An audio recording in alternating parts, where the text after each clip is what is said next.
আসসালামু আলাইকুম ওয়া রাহমাতুল্লাহ। দেশের প্রধান প্রধান দৈনিক পত্রিকার শিরোনামে স্থান করে নেওয়া আন্তর্জাতিক খবরগুলোর মধ্যে যা যা থাকছে। গাজায় 1/3 মানুষ অভুক্ত। ফিলিস্তিনিকে স্বীকৃতি দিতে প্রধানমন্ত্রীকে চিঠি 2 শতাধিক ব্রিটিশ এমপির। হামাস সদস্যদের খুঁজে খুঁজে বের করা হবে বলে জানান মার্কিন প্রেসিডেন্ট ডোনাল্ড ট্রাম্প। অভিবাসীর দল ইউরোপকে শেষ করে দিচ্ছে বলেও মন্তব্য করেন মার্কিন প্রেসিডেন্ট ডোনাল্ড ট্রাম্প।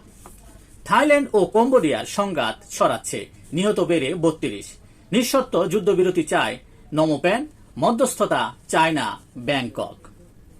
রাশিয়া থেকে নিজেদের স্যাটেলাইট নাহিদ-2 উৎক্ষেপণ করল ইরান।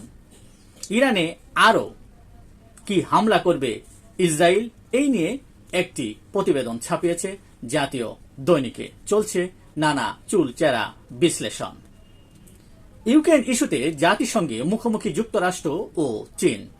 যুক্তরাষ্ট্র চীনের প্রতি আহ্বান জানিয়ে বলেছেন যে রাশিয়ার আগ্রাসনে তাদের সহায়তা বন্ধ করা উচিত।